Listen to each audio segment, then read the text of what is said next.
Welcome back to the Krusty Christie YouTube channel. In this video,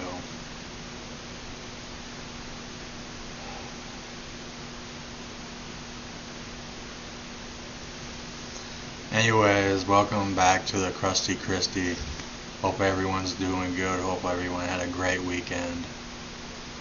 A lot of football. Love the football.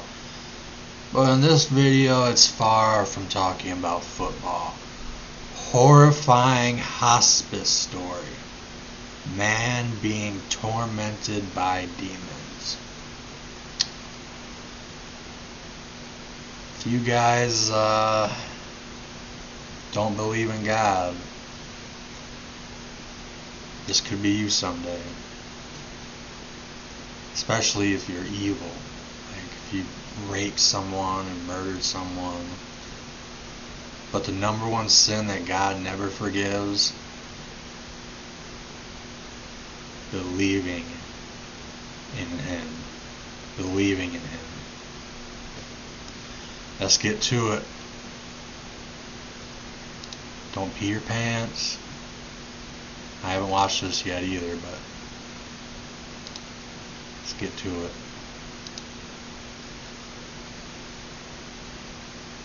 This story I want to tell you about is when I was working for hospice. I was a volunteer spiritual advisor for many years through hospice. And this story happened 1996 or 1997. I got a phone call late at. It happened almost 30 years ago.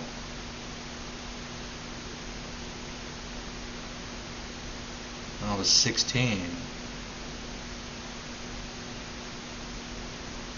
I respect hospice nurses so much.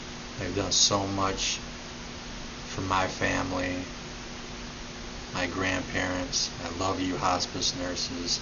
Thank you so much.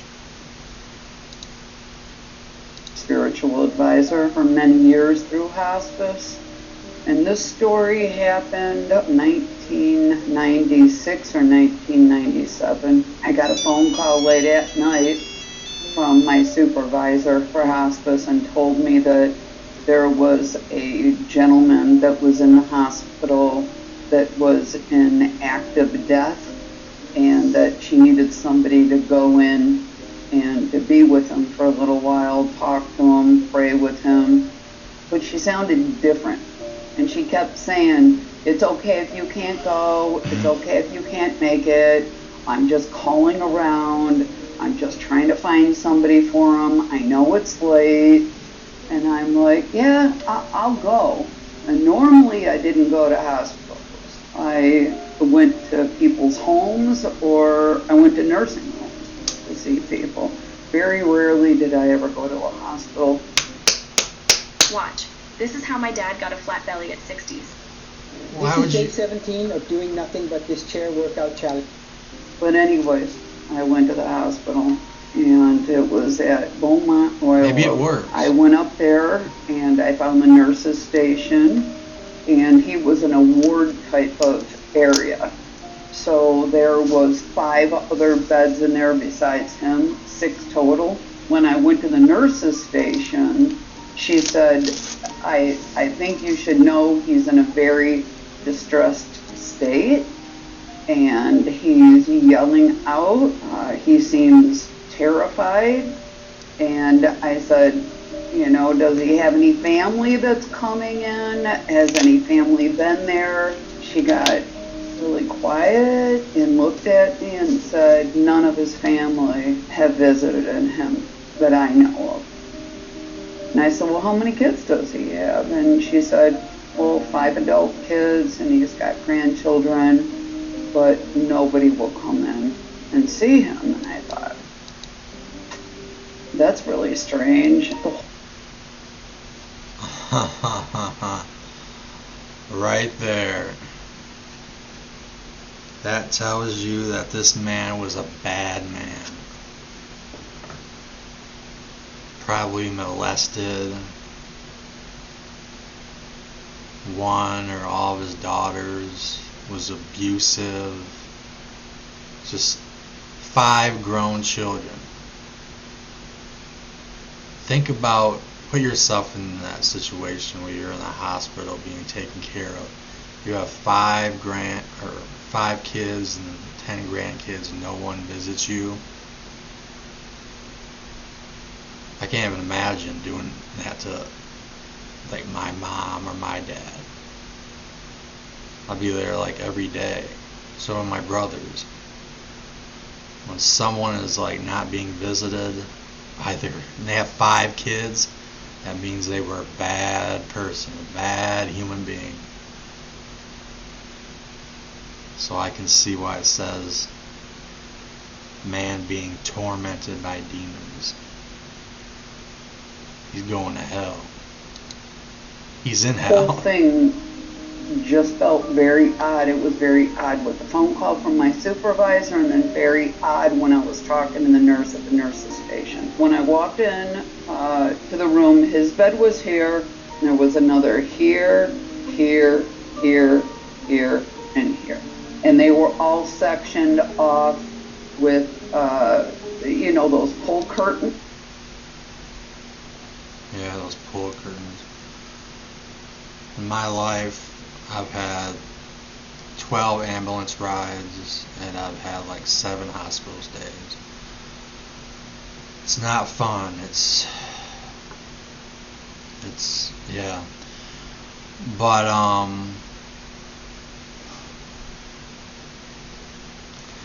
what was I gonna say? I never should have brought up the 12. Is this something that she said? I could. Another here. Oh yeah. And for any of you, saying, why don't you put the video so we can see it, I've said this for years. I don't know how to put the video on my screen so you can see it. I don't know how. If I could, I would. I've looked into it. I've checked on it. I don't know how. And if it costs any money, even like 50 cents, I don't have any income. I don't know if it costs any money at all. So I need to change this from like a reaction / opinion / advice channel. So that's what it's more like. Honest opinions, 100% honest opinions. Anyways, it's just her talking. It's not showing. Here, here, here, and here. And they were all sectioned off with, those pull curtains that you see in hospital rooms, like an emergency and stuff, that divide people up. I'm guessing that this was a ward for indigent people that just couldn't afford it, maybe. I mean, this was the mid-90s. Things were a lot different back then. And I went in, and he was laying in the bed, and he was like,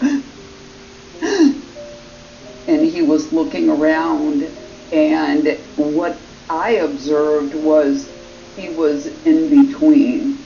And by that, I mean he was still existing in this world or this dimension, but he was seeing things from another world, another dimension, and I could feel the energy was really, really heavy. He was seeing now, demons. This was before I could visually see vibrational frequencies or archons or tricksters. This was way before that.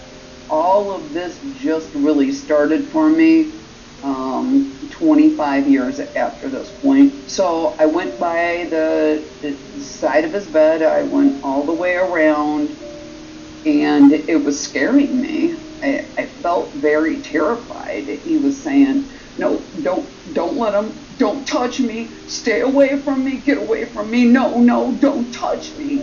Get away from me." And I could tell that It takes 5 seconds to skip the video and also 5 seconds to save a life. Let me tell you how. There's people in America that need He help. was fighting something off. There was something there that we was extremely terrified Demons. about. And this was the Bible that I took. I grabbed my Bible and I opened it, and I felt that I could read some passages and maybe help him out or calm him down. And I was trying to speak to him. I was calling his name, and then at one point he looked at me and he grabbed onto my arm and he said, "Please help me, don't let them take me, don't let them get me." And I could feel the fear. He was like cold and clammy and shaking. He sees the and demons. I felt extremely fearful. They're all and around that's him. when I realized that I needed to do something and get him. They were coming for him. They were coming for get him I to be shouldn't- forgiven because I shouldn't be laughing or smiling or anything, but he probably didn't believe in God either. He was a bad human being on earth. Probably didn't believe in God. Those demons, they knew he was about to die pretty soon. They were coming for his soul. realized that I needed to do something and get him his last rites. I needed to get him to be forgiven because I immediately knew he was going to go to a really bad place. Bringing a and priest. He kept going back and forth. He was in, he was out. And the minute that he could recognize me and that he was asking for my help to get them away, he told me that he was afraid and they were clawing at him and they were laughing at him and that they were pulling at him. They were trying to pull at him. They were trying to take him somewhere. He never elaborated and said where, but I didn't feel it was anywhere good. And I would ask him, do you believe that the Lord Jesus Christ is your Savior? Are you sorry for your sins of this life?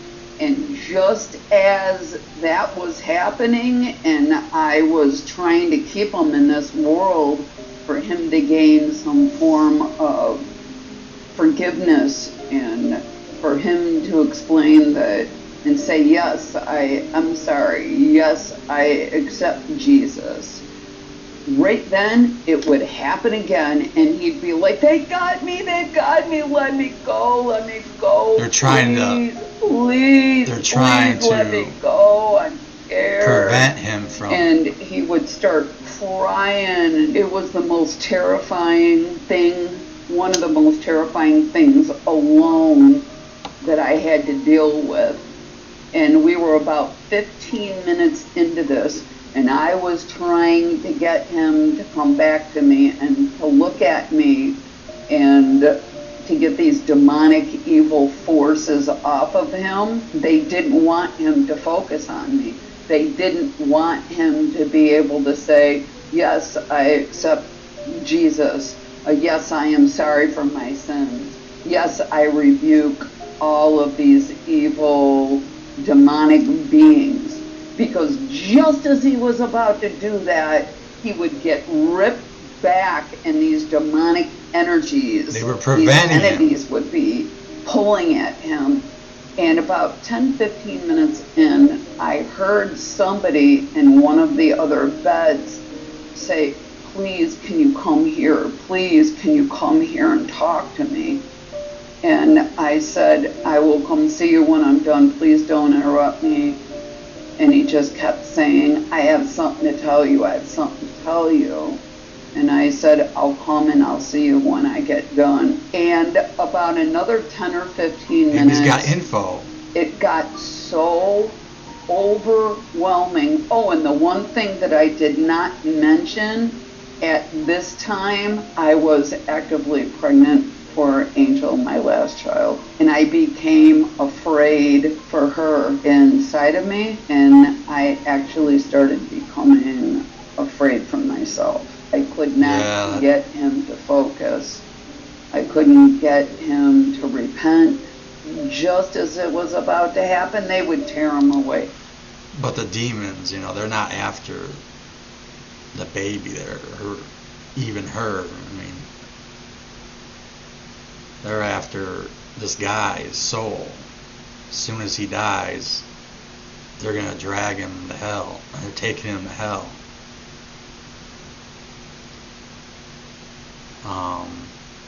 Yeah. Her and her baby, we're going to be fine. There you go. And he would be in this frenzied argument. Get away from me. Get away from me. Don't do it. It hurts. It hurts. Please help me. Somebody help me. It hurts. It hurts. It hurts. Should have been I can't stand it. I can't take it. Call a priest. What was happening is they were tearing his soul from his body. His soul was not about to leave his body and go to the light. It was being torn and ripped from his body. It got to a point where there was no way that I could stand there any longer. And I put my hand on his shoulder, and I could just, the fear was just radiating. And it was so dark, I felt like more of these evil entities or energies were more, it just felt like it was compounding and compounding. And I felt so bad, but there was nothing that I could do. I had already done everything that I believed that I could possibly do. Call a priest. So I told him I was sorry. I was sorry that I couldn't help him. And I walked over to the bed. It doesn't hurt. Just call a priest and tell him what's going on, so you can put, bless him with holy water, put a cross to his forehead, do something. I'm not saying it would have worked, but I mean, it doesn't hurt to try. I mean, this guy, it's like, just die already. Bed with the gentleman that had called me, and I pulled back the curtain. It's shocking how much of the equipment we've used for decades contains the the equipment we've used for decades, it's been so good to us. The bed, sorry. I was sorry that I couldn't help him. And I walked over to the bed with the gentleman that had called me, and I pulled back the curtain, and he told me, he said that this guy has been going through this for hours, and that he has noticed that it's steadily gotten worse. And then I heard the guy next to him, and then there was another gentleman next to him, and they're all, please, would you stay with us? Would you pray for us? Would you pray for our protection?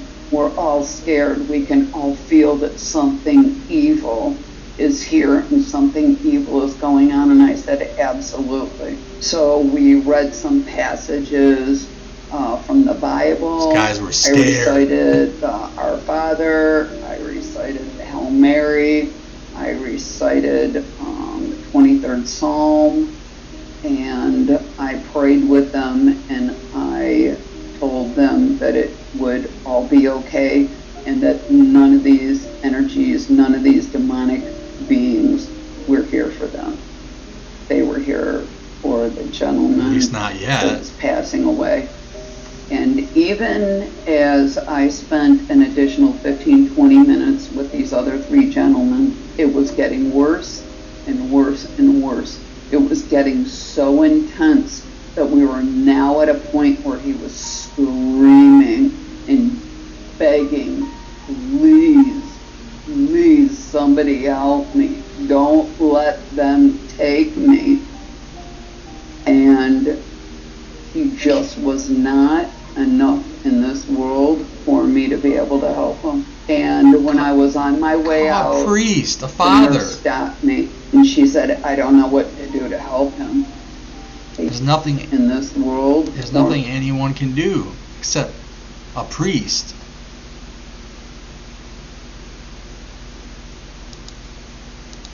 and he just was not enough in this world for me to be able to help him. And when I was on my way out, the nurse stopped me and she said, I don't know what to do to help him. And I said, I don't believe that anybody can help him. I've done all that I know how to do. I can't keep him conscious enough to look at me and to accept what I am saying and stay in this reality long enough, because they keep pulling him back to where he can see them, he can feel them. He's telling me what's going on, that they're tearing at him, they're ripping at him, that it hurts, that it burns, that he's terrified, he's afraid. There was nothing I could do. And she said, I know a little bit about his family. She said, when I tried to make contact with them, and she said there's a couple other nurses too that rotate and that have been with him the last few days, and they also talk to his family. And every single one of his kids said that there is no way in hell that they cut all contact off from him years ago, that he was an evil, horrible person they wanted nothing to do with, they weren't willing to forgive, that he had done evil, vile things to them when they were children, and that they all hated him and none of them wanted anything to do with him. And they all said that they wish that he just rot in hell. And unfortunately, I believe that's what ended up happening to him. But that was my most terrifying hospice story that I have. I have many other stories, but I wanted to tell that one today. Thank you for listening to it.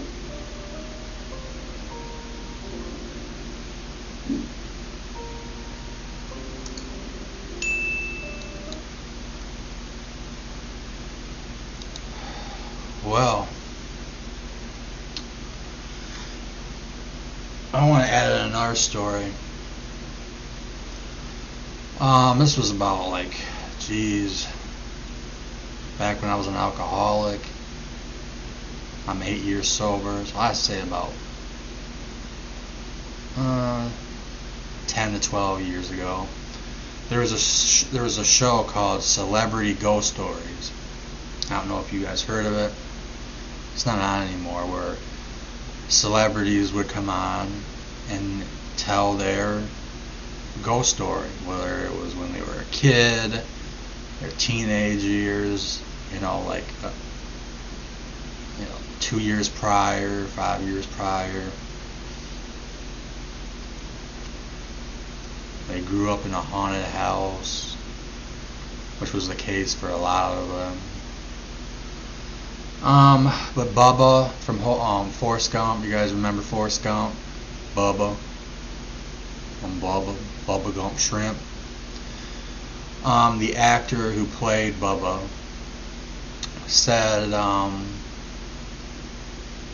he went back to his childhood home to visit his mom, and there's a knock on the door. Mom answered it, and it was an old friend from back when they were kids. He just wanted to say hi, I heard you're back in town, or whatever. And he left, and his mom told, let's just call him Mark, I don't know what the actor's name is, Bubba, told Bubba that, she had a serious look, and she told him because he was like, what's wrong? And his mom said, he's marked. He's marked. And Bubba was like, marked? What do you mean? And she was like, he's a bad person. He's going to hell. He's a bad person. He's done bad things. Anyways, a couple of days later, this friend or whatever was shot in the back running down the street. He broke into a home, robbing it, and the homeowner anyway shot him in the back while he was trying to get away, when he was running down the street, and the homeowner got his gun and shot him in the back. He's dead. Anyways, 2 days after his funeral, he in the place he was staying, he got a phone call. There's a phone call. His girlfriend at the time answers it, and it was like, Bubba, is Bubba there? And handed it hit the Bubba hat, and it was the guy who got shot, died, and he was screaming, saying, help me, please help me, get away from me, you're not taking me there, get away from me, help me, you gotta help me, please help me, get away from me. And Bubba, the way he was describing it was like he was talking to him, and he was like fighting off a bunch of people who were trying to take him somewhere.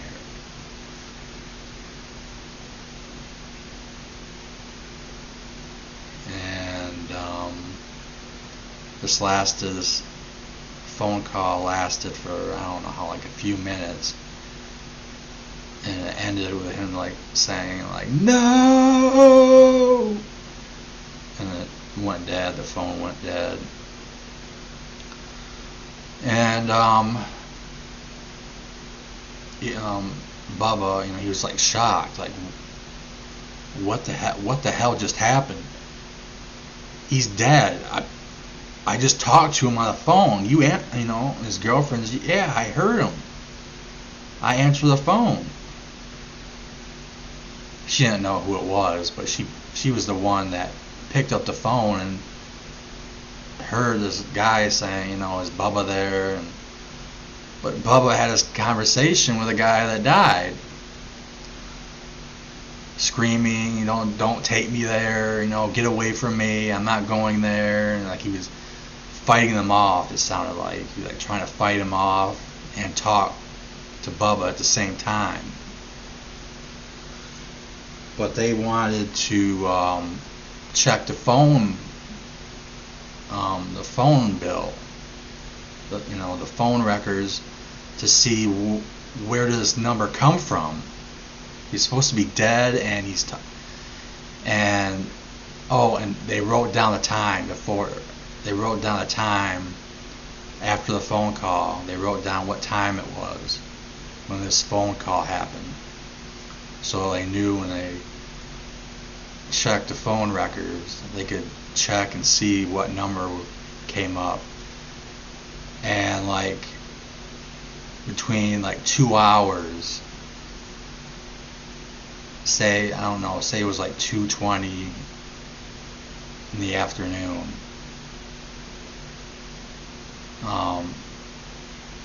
between 12:20 and 4:20, it showed no phone calls ever coming in. Like nothing. There was no phone number. There was just nothing. there, he was just like, it was just one of the most horrific things that ever happened to me. I still don't understand. I still don't get how he called or where he was calling from, or like a payphone. How did he contact me? And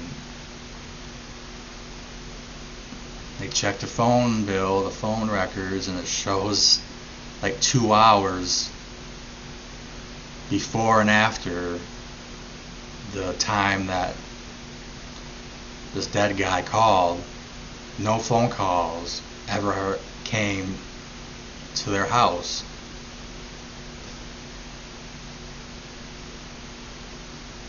Like, that never even happened.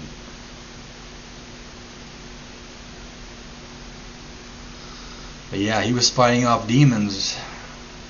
They were taking him to hell. The mom was right, you know, when he came over to knock and say, you know, hey, is Bubba there? Bubba here? He was back in town. After he left, the mom was like, scared. He's marked. He's marked. He's a bad person. He's done really bad things. He's marked for hell. No, I'm sure she didn't think he was gonna die, like, I don't know, less than a week later. There's a lot of women who, especially black women, it's like a thing that's handed down through generations, where it's like a gift and a curse, where, especially if they're from the South, they can see spirits, they can predict, you know, who's good and who's bad. They can see stuff. I have major respect for them. And it's something that's handed down mainly from like females to females. With the guys, it's more of the females. It's never a guy.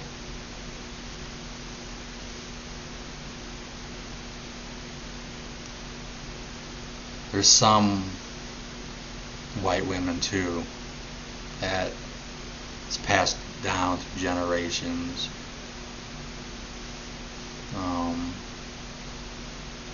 Quite a bit. I think it's more black women.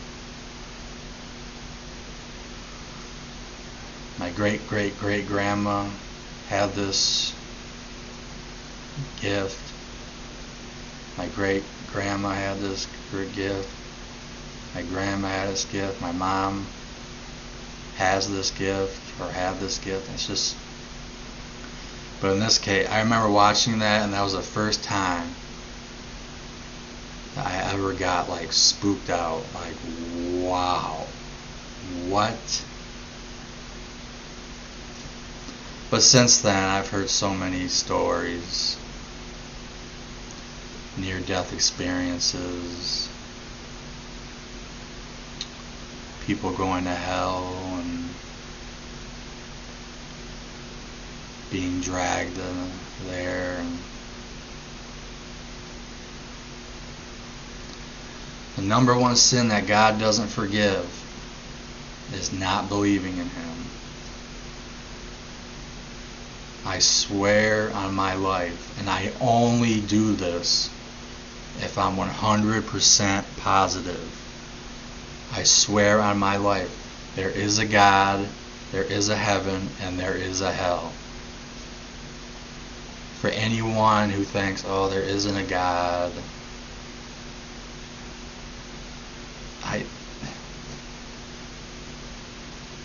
you're going to hell. I don't want anyone of you to go to hell. And there's probably people watching this laughing, oh my gosh. Whatever. He probably says I swear on my life to everything. You're gonna find out. That's the number one sin that's unforgivable, is not believing that God exists. And another thing, I forgot to mention this, the kids of that guy, who's surrounded by demons, ready to take his soul when he dies eventually, said they will never forgive him. It says in the Bible that it's a sin not to forgive all of your enemies. You have to forgive all of your enemies.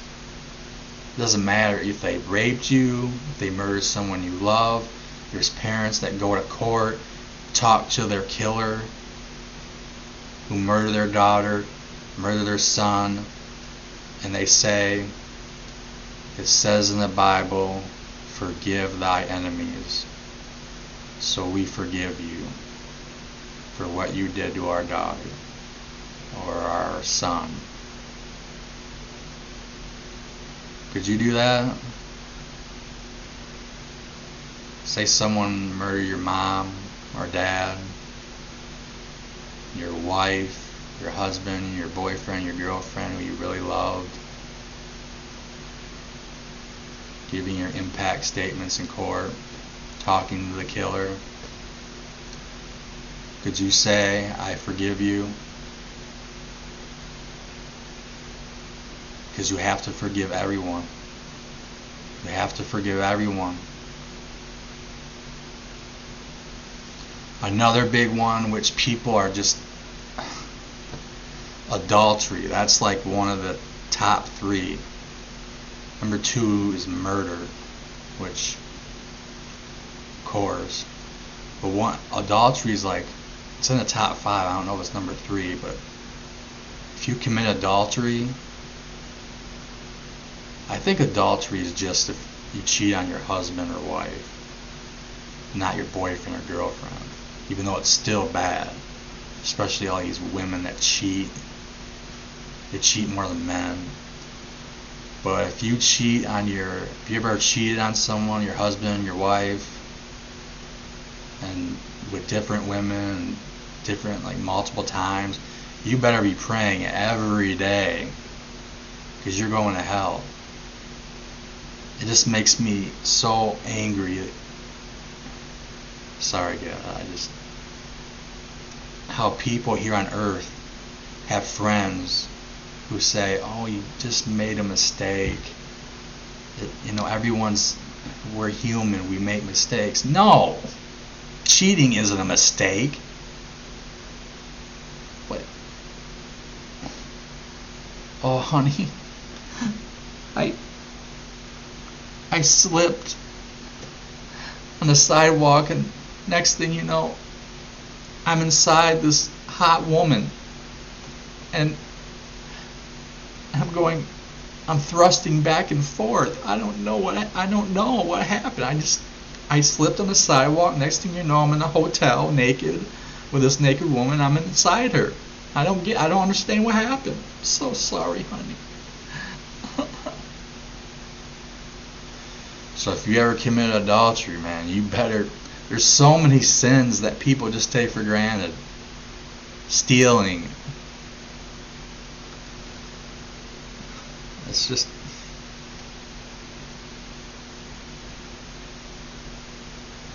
Many years ago, I heard this, like 20 years ago, there was a nun. I didn't know. I watched on YouTube or watched somewhere. She thought, in her opinion, that you need to be near perfect to get into heaven. Not perfect, because no one's perfect, but you need to be near perfect. Don't swear. Don't drink alcohol, do drugs. It does say in the Bible, God is against hurting thyself, hurting thy body, your own body. And what hurts your body? Drugs, alcohol,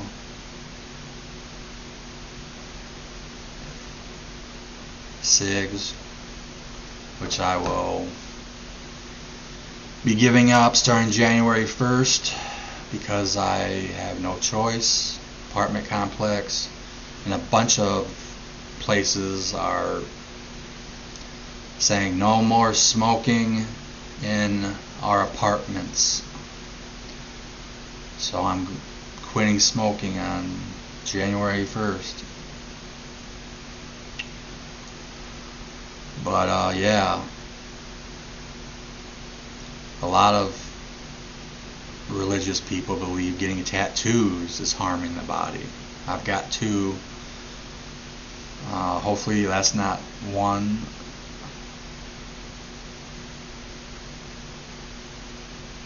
I don't. Killing yourself, I mean,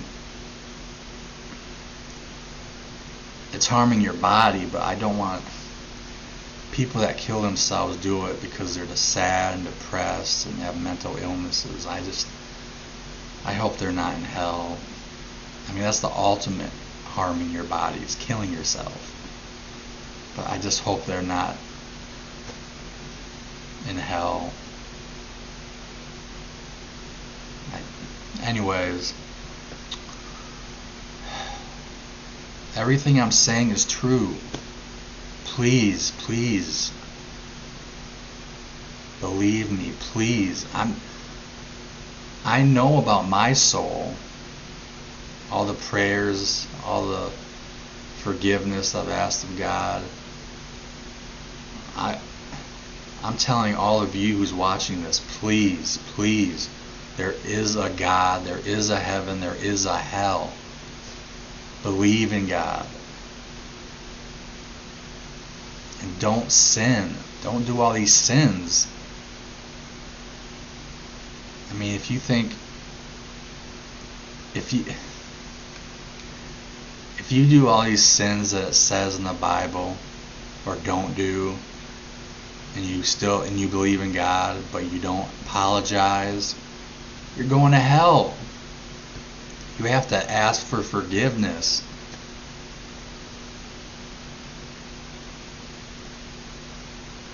There was one near-death experience video where this guy went to hell.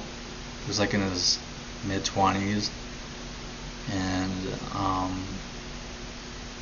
he said he was shocked because he devoted his life to God, and he was told that, you know,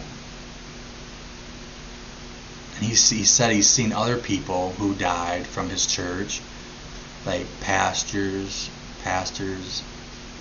and other people, and he was told that they're in hell, and one of the reasons because they judged other people.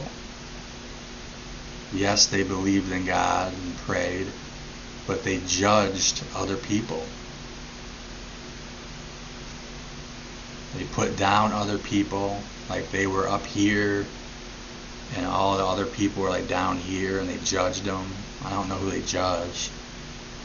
Black people, homeless people, I don't know. Poor people. Judging is a sin. Thou shalt not judge. I mean, people get tattoos that says, only God can judge me. So judging people, that's not good either. Anyways, I'm going to get going here. This was a good video. A sad video, but the guy deserved it. I think we can all agree to that. Anyways, like always and forever, from here at the Krusty Christie, take care, be safe, peace everyone. God bless.